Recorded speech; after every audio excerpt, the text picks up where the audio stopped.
Glória a Deus. A paz do Senhor, meus irmãos. Abram comigo, primeira carta de Paulo aos Coríntios, capítulo 13.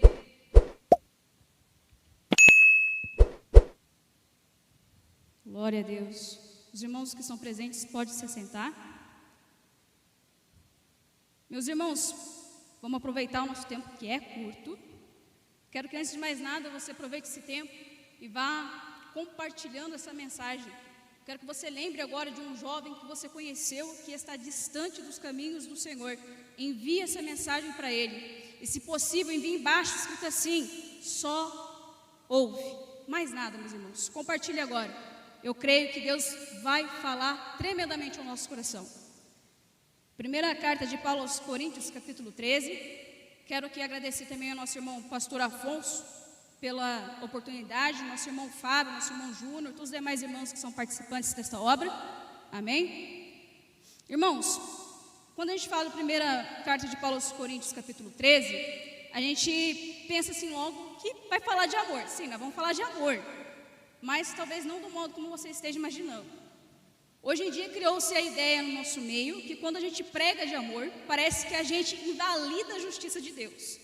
Do mesmo modo, quando a gente prega a justiça, parece que a gente invalida o amor de Deus. Isso é tão possível quanto um pássaro voar com apenas uma asa, meus irmãos. Ou seja, isso não é possível. Quem conhece a Bíblia sabe que a justiça provém do amor e o amor provém da justiça. Quero fazer uma breve introdução com os irmãos aqui. Capítulo 12, Paulo está falando dos dons espirituais e da unidade que deve existir no corpo de Cristo.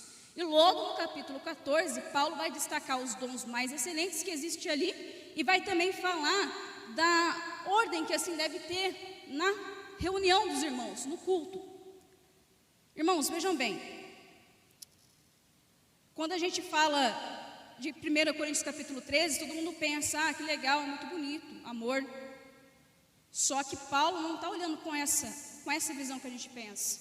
Por quê? Paulo vai iniciar a carta aos Coríntios louvando eles pelos dons, mas não pelo amor.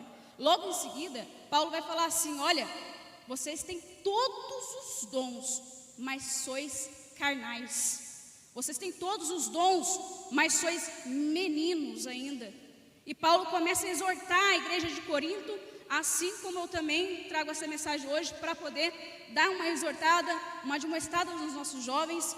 Mas não só isso também, animar a fé de vocês também, meus irmãos. Por quê? Eu faço parte dessa juventude, eu lido com jovens, então eu sei do que vocês estão passando. Eu sei quantas vezes nossos jovens já ouviram mensagens em que se aponta o pecado, se aponta o erro, se aponta a ferida, mas não se aponta a saída. Como é que alguém vai sair da situação que ela se encontra se ninguém fala? E isso me remete à mulher samaritana, João capítulo 4, porque aquela mulher, ela sai ali por volta do meio-dia para pegar água. Irmãos, quem é que em sã consciência vai pegar água ao meio-dia? Ela não sai ao meio-dia porque ela quer pegar bronze, não, muito pelo contrário. Ela sai ao meio-dia porque ela não quer encontrar ninguém ali. Ela já estava acostumada a se encontrar com as outras mulheres daquela região e as mulheres dizer, aí está a pecadora. Mas um dia essa história mudou.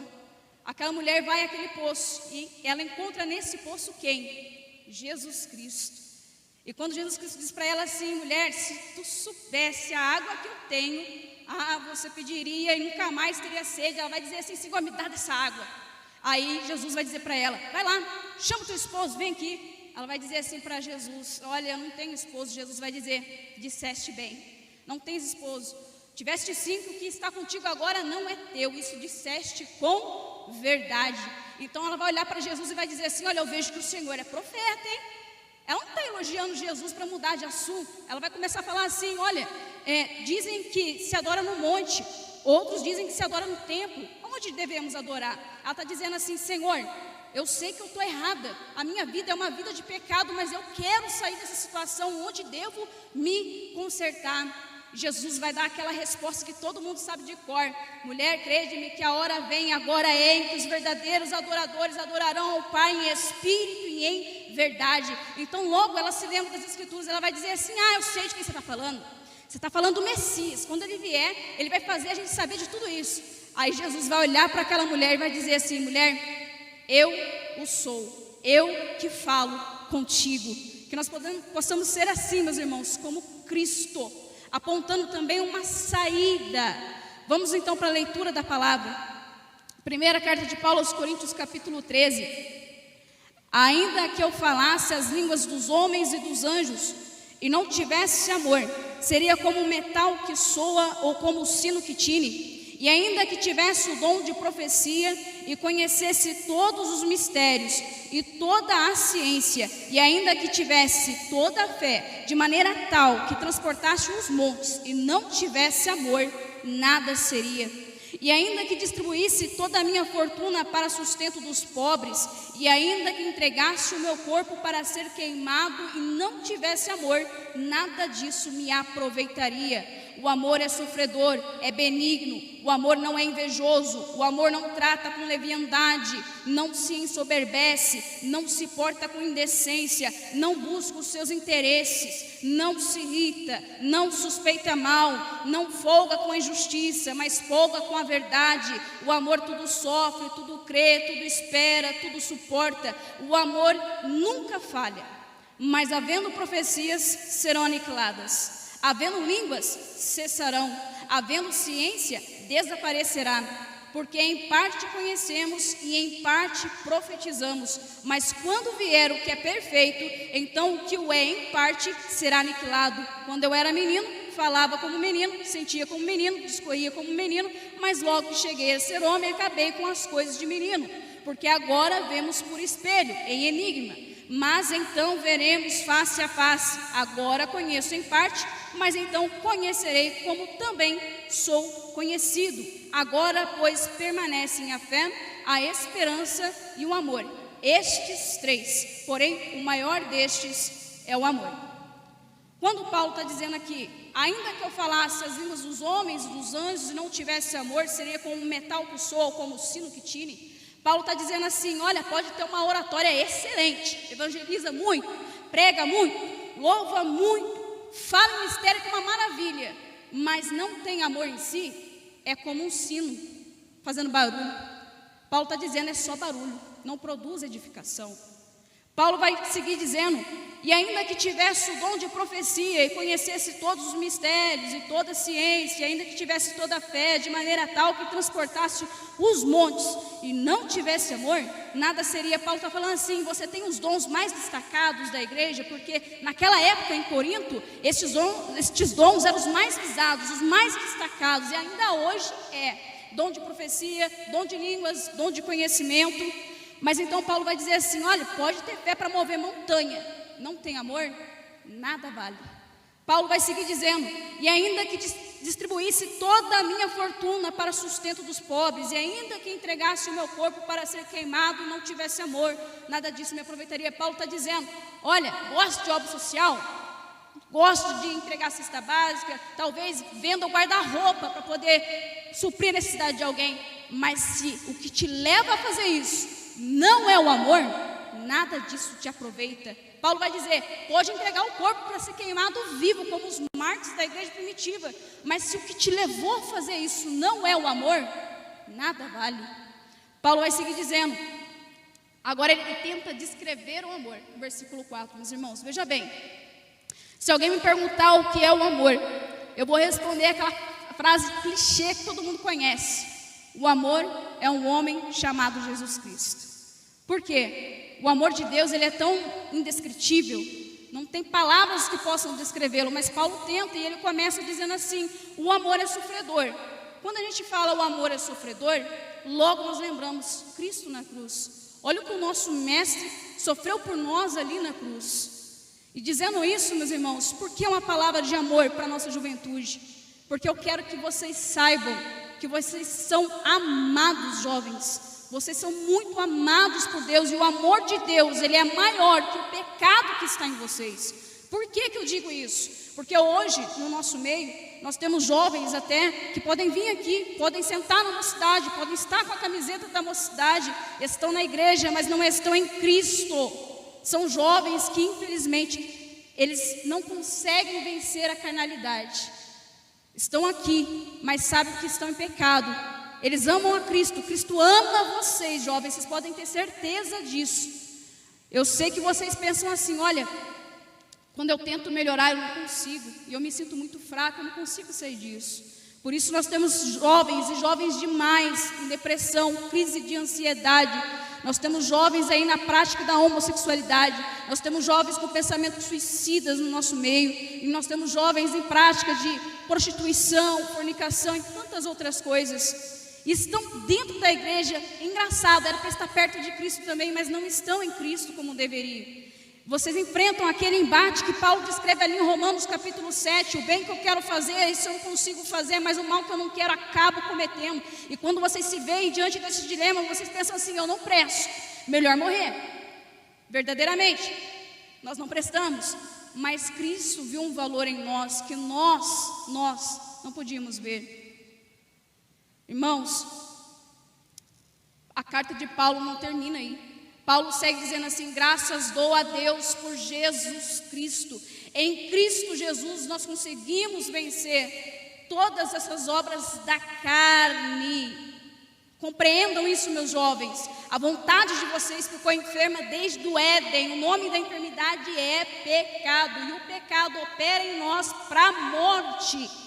Por isso hoje, a mensagem que eu quero aqui trazer para o coração de vocês, além do amor que Cristo tem por vocês, é o primeiro passo. O primeiro passo é arrependimento. Arrependimento é também mudança. E quem pode fazer essa mudança senão Cristo Jesus? Quando vocês reconhecem esse estado que Paulo descreve ali em Romanos 7, dizendo: olha, miserável homem que sou, e agora quem é que me livra de Adão?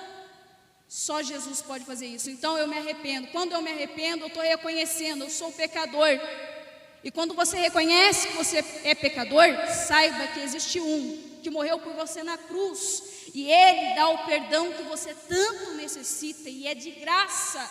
A primeira frase que Cristo disse na cruz do Calvário é: Pai, perdoa-lhes, porque eles não sabem o que fazem. Se até hoje você tem andado assim, mesmo estando no meio cristão ou ainda estando distante, e não sabe como consertar o teu altar, dê o primeiro passo: arrependa-se. Amém?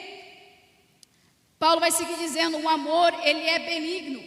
O amor não é invejoso. Irmãos, quando a gente está aqui e a gente vê um irmão, talvez chegou ontem, se destacando, vamos nos alegrar por este irmão.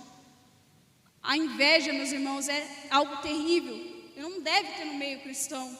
Então, vamos portar como Paulo mesmo descreve, nos alegrando com aqueles que estão alegres, nos entristecendo com aqueles que estão tristes. Amém?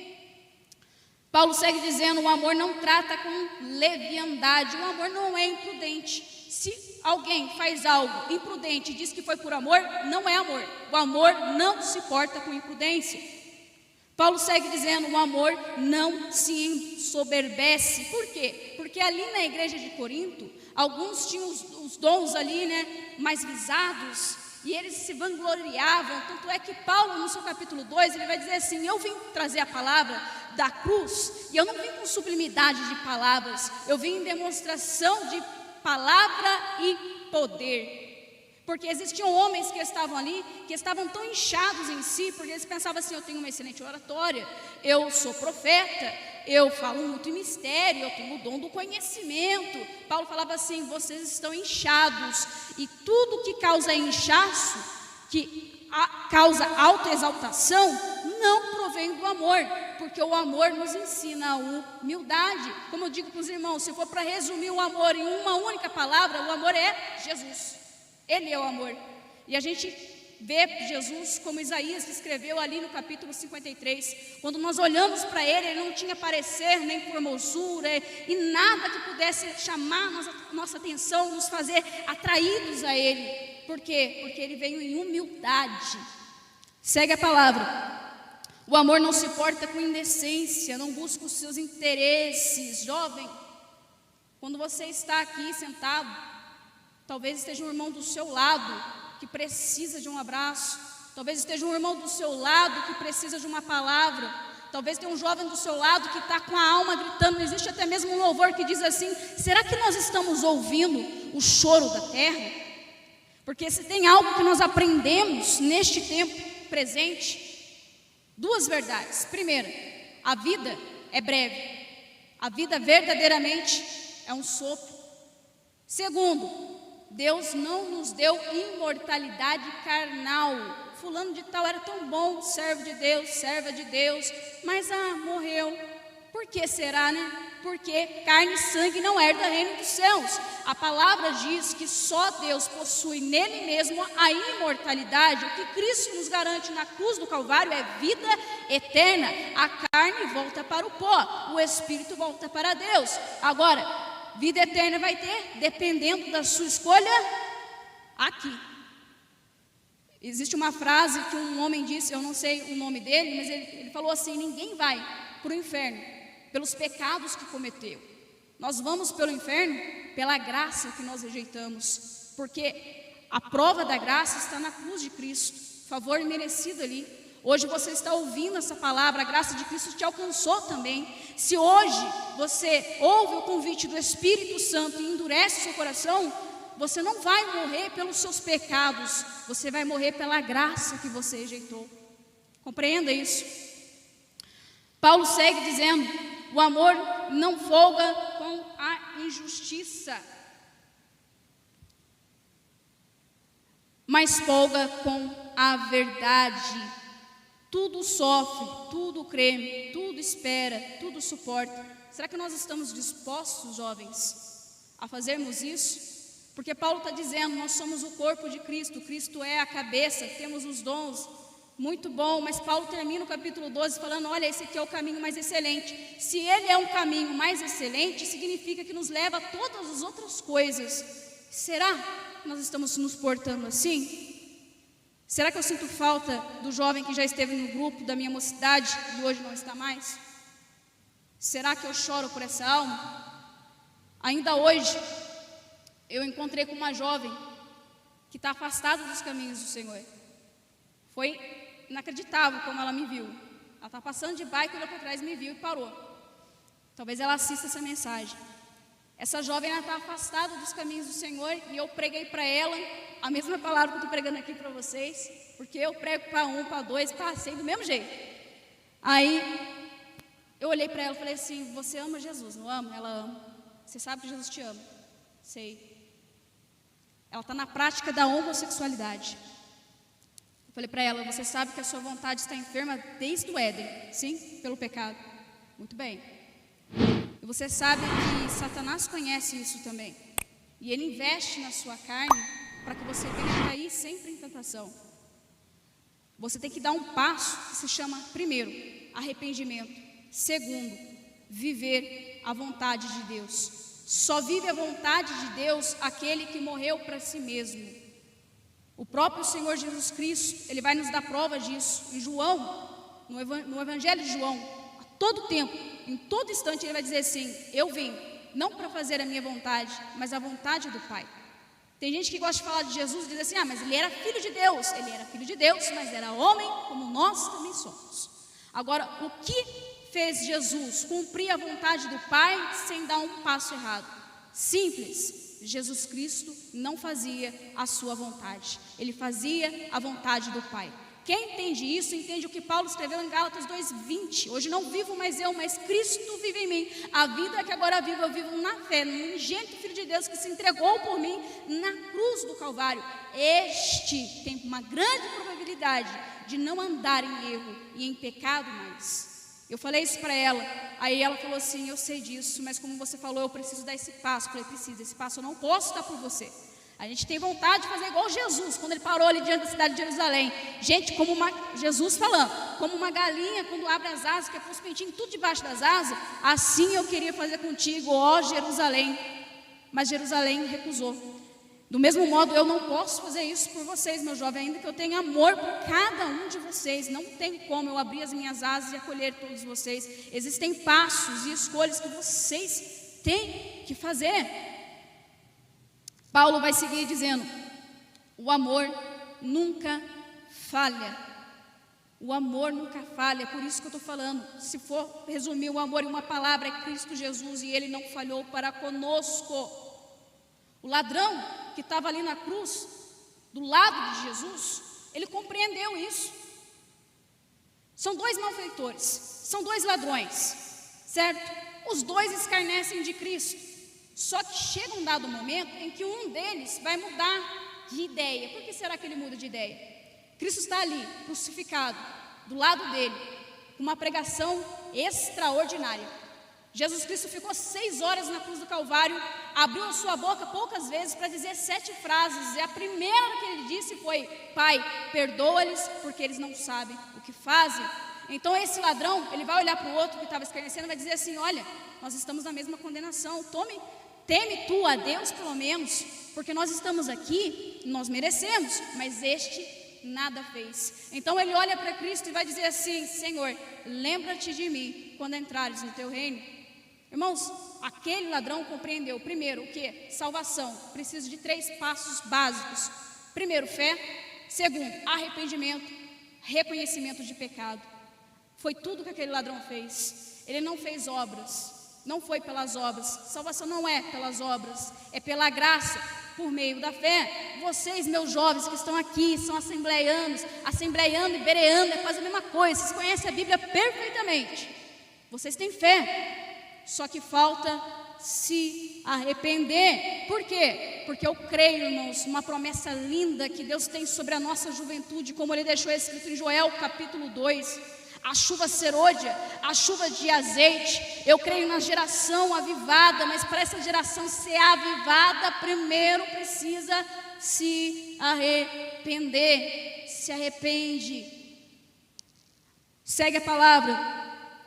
Paulo vai dizer: havendo profecias serão aniquiladas, havendo línguas cessarão, havendo conhecimento desaparecerá. Paulo vai estar dizendo: todas estas coisas são excelentes, mas um dia vão passar.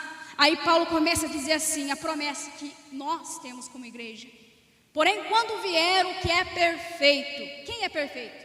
Quando vier Cristo, então o que o é em parte será aniquilado. Paulo começa a dizer: quando eu era menino, vou traduzir para os irmãos, quando eu era criança, falava como criança, sentia como criança, discorria como criança, mas logo que cheguei a ser adulto, acabei com as coisas de criança. O que Paulo está dizendo? Jovens, são jovens, mas jovem não é sinônimo de imaturidade, pelo contrário, eu conheço jovens de 70 e velhos de 30. Então, meus jovens, não é chegar como está e permanecer, não, tem que crescer. Aí nisso também já vou entrar aqui com os irmãos em questão de chamado de vocação. Tem jovem que está esperando alguém ou alguma coisa extraordinária para te movimentar acerca daquilo que Deus falou. Irmão, irmã, sabe qual é o seu chamado? Se não sabe, já tem que procurar saber. Olha, mas sabe qual é o seu chamado? É louvor? É palavra? É evangelismo? É missão? Você está, mas o meu pastor, o meu dirigente, ele nada. Chega de culpar os outros. Está na hora de amadurecer, juventude. Sabe o seu chamado? Te levanta e começa a executar o teu chamado. John Wesley disse: olha, se vocês compreender que o mundo é o púlpito, não vai ficar almejando púlpito. Irmãos, para mim chegar aqui essa noite, eu não almejei púlpito, muito pelo contrário, eu almejo almas. Se tem uma palavra que eu me identifico muito no Evangelho, é no livro do profeta Amós. Amós vai dizer assim, quando confrontado, ele vai dizer assim: eu não sou filho de profeta, eu sou boiadeiro, eu sou produtor de sicômoros. Amós está dizendo: eu estava lá na roça, eu também sou da roça, eu estava lá na roça, eu estava atrás de vaca de leite, eu estava lá lidando com o gado e nunca sonhei estar onde eu estou hoje. E ainda hoje eu dizia para uma jovem pedia para mim assim: olha, irmã, eu quero muito viajar, ora por mim a Deus. Eu falei assim: vamos orar. Ela vai dizer assim: para mim é impossível. Eu falei assim: minha filha, Deus pode tudo. Eu falei assim: mas você tem a certeza de uma coisa: Deus faz além daquilo que nós sonhamos. Falei para ela isso, falei assim: eu falo isso com propriedade porque hoje eu vivo isso. Assim como Amós estava lá atrás do gado, atrás da boiada, mas Deus me trouxe hoje para estar aqui. E se os irmãos soubessem como Deus trabalhou no meu coração, eu faço parte dessa juventude. Eu cheguei aqui em 2016, faz quase 5 anos que eu estou aqui no meio de vocês, trabalhando com jovens também. E Deus trabalhou num coração duro, como o meu, que era pedra, e me fez aprender a amar outras almas. Por isso eu trago também a palavra de amor. Cristo nos deu um novo mandamento: amai a Deus sobre todas as coisas, com todo o teu coração, com toda a tua alma, com todo o teu entendimento, com todo o teu ser, e ame ao teu próximo como a si mesmo. Só consegue amar ao próximo como a si mesmo aquele que conheceu o amor de Deus, porque se nós não conhecemos o amor de Deus, nós nem sequer nos amamos. E por isso, tantos jovens no nosso meio choram toda noite e falam: a minha vida não vale nada. Como pode a sua vida não valer nada se Cristo entregou a vida dele na cruz do Calvário por você? Aquele que era santo e não era digno de morte se fez pecado por nós. A tua vida tem muito valor. Quantos em crise de existência, crise de depressão, quantos vivendo o modismo do mundo? Porque, irmãos, hoje em dia é tudo inverso, tudo contrário, inversão de valores, está aí. O mundo diz: você tem que ser livre, você tem que fazer o que você quer. Aí você sai lá fora e você tem que seguir. Não, a moda é verde, tem que usar verde. Não, o cabelo agora se corta assim. Não, agora é esse esmalte. Grande liberdade, extraordinário. Jovens, hoje em dia os jovens querem, né? Ah, mãe, pai, eu sou independente, muito independente, eu quero minha privacidade. Aí entra no quarto, fecha a porta, expõe a sua nudez em rede social. Privacidade. Jovem, vamos seguir a palavra. Porque agora vemos por espelho em enigma, mas então veremos face a face. Por que Paulo está falando que a gente vê em espelho e enigma? Porque naquela época o espelho era bronze polido, e bronze polido não reflete a nossa imagem como os espelhos hoje refletem. Então Paulo está dizendo assim: ainda não dá para ter tanta certeza não de como que vai ser. Agora nós conhecemos em parte, mas Paulo fala: quando nós conhecemos aquele que é perfeito, mas então conhecerei como também sou conhecido. Eu não sabia quem eu era até ter um encontro com Cristo, porque Cristo me revela quem eu sou cada dia mais. Os irmãos entendam isso, meus jovens. Vocês precisam compreender quem vocês são para Deus, em Deus. Não deixa o mundo dizer quem você é, não. Para com isso. Pelo amor de Jesus Cristo, nada contra essa correnteza.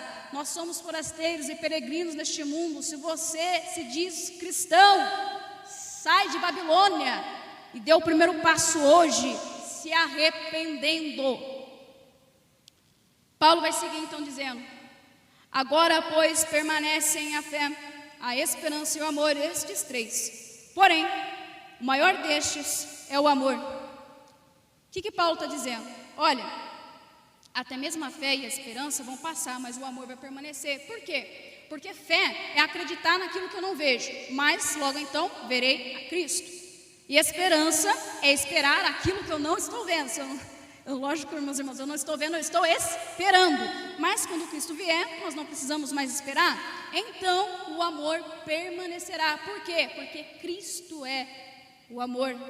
Olha que tremendo, meus irmãos. Então, o maior destes é o amor. Diante do cenário atual do nosso mundo, o mundo inteiro está estremecendo diante dessa verdade. Qual verdade? Jesus Cristo está voltando. E, dito isso, vou fechar com os irmãos em Romanos, capítulo 8. Jesus Cristo está voltando e toda, como diz Paulo aqui em Romanos 8, toda a criação geme com grande expectação, com ânsias de parto, porque Cristo está voltando. E a igreja espera o arrebatamento. E por que eu trouxe essa palavra então? Ao mesmo tempo demonstrando o amor de Cristo por nós, e ao mesmo tempo demonstrando que nós devemos consertar o nosso altar, ao mesmo tempo demonstrando ali que o amor é a essência do cristianismo, ao mesmo tempo, novamente batendo na tecla: conserte o seu altar, conserte o seu altar. Por quê? Já foi louvado aqui esta noite o hino da harpa 422. No céu não entra pecado. Jovens, ainda que eu tenha por vocês muito amor, no céu não entra pecado. Guardem isso, porque não tem como eu passar a mão na cabeça de vocês e dizer: não, assim tá bom aqui. Você pode sentar aqui, ouvir até no púlpito, assim, do jeito que você está, mas no céu não entra. E como eu tenho amor por vocês, assim como Cristo teve, o amor de Cristo é mais excelente que o meu, pode ter certeza disso. No céu não entra.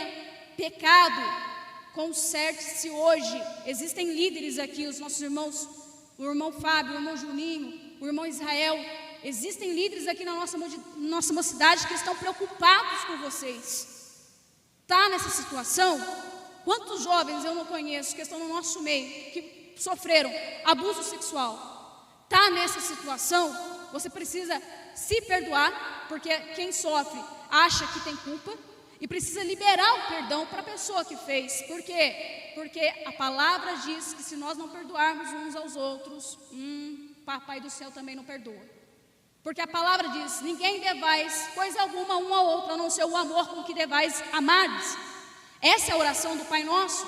Pai, perdoa as minhas dívidas, como nós perdoamos os nossos devedores. Uma vez que eu me reconheço pecador, me arrependo, recebo o perdão da cruz, também devo liberar perdão. Tem dificuldade nisso? Quer ajuda? Procura os seus líderes, procura os irmãos aqui. Dá o primeiro passo, pelo amor de Jesus Cristo, para de inércia. É momento de mudar, de uma vez por todas. E eu creio muito nisso, que Cristo está trazendo um novo tempo sobre a nossa mocidade, sobre a nossa juventude. Correr aqui para me encerrar com os irmãos. Paulo vai dizer em Romanos 8:31: que diremos, pois, a estas coisas? Se Deus é por nós, quem será contra nós? Aquele que nem mesmo a seu próprio Filho poupou, antes o entregou por todos nós, como nos não dará também com ele todas estas coisas? Quem tentará acusação contra os escolhidos de Deus? É Deus quem justifica. Quem os condenará? Jovem, está em pecado. Eu não vou no culto. Eu estou errado. Eu não vou porque eu estou em pecado. Filho, é aqui que você conserta. A palavra diz, Jesus Cristo diz, João capítulo 15: sem mim nada podeis fazer. Não espera ficar, peraí, não, vem aqui, você precisa de Jesus. Jesus é que vai te ajudar a abandonar. Pois é Cristo quem morreu, ou antes, quem ressuscitou dentre os mortos, o qual está à direita de Deus, e também intercede por nós. Quem nos separará do amor de Cristo? A tribulação, ou a angústia, ou a perseguição, ou a fome, ou a nudez, ou o perigo, ou a espada? Como está escrito: por amor de ti somos entregues à morte todo dia. Fomos reputados como ovelhas para o matadouro, mas em todas estas coisas somos mais do que vencedores, por aqueles que nos amou. Porque eu estou certo de que nem a morte, nem a vida, nem os anjos, nem os principados, nem as potestades, nem o presente, nem o porvir, nem a altura, nem a profundidade, nem alguma outra criatura nos poderá separar do amor de Deus que está em Cristo Jesus. Jovens, compreendem isso? Olha que amor que Cristo tem por nós. Então vamos dar o primeiro passo hoje. Você que ouviu essa mensagem, está aí, está afastado. Hoje é o momento. Vem para a cruz de Cristo, porque o próprio Senhor Jesus disse: vinde a mim todos vós que estáis cansados e sobrecarregados, e eu vos aliviarei. Larga esse fardo hoje, larga essa ferida hoje. Para de se automartirizar, dê esse passo em nome de Jesus. Escreva aí nos comentários, aí você que está assistindo: eu me arrependo. Você que ainda não se entregou a Cristo, mas ama Jesus, Ele também te ama. Só que em Romanos capítulo 10 está escrito que se com o coração você crê, com a boca você tem que confessar. Então hoje, declare também aí nos comentários: eu quero Jesus como meu único e suficiente Salvador. Mas enfim, toda a mocidade desse passo hoje: eu me arrependo, porque nós estamos, meus jovens, para viver um momento maravilhoso. Não se engane, nosso Deus é soberano, Ele nunca saiu do controle. E Deus está preparando o cenário no Brasil, que é o país dessa promessa. O Brasil será conhecido como nação do fogo, berço profético. E é vocês, jovens, que fazem parte deste tempo. Eu creio que hoje Deus está mudando toda a história da nossa juventude. Não é porque eu estou dizendo, é porque Deus fez isso. Deus já fez um milagre. Qual é o milagre? É eu estar aqui hoje nesse púlpito falando com você. Eu sou um milagre de Cristo. Eu era algo impossível, mas eu estou aqui. Hoje, vocês estão vendo o cumprimento de uma promessa na minha vida. Nosso Deus é um Deus muito fiel, muito fiel.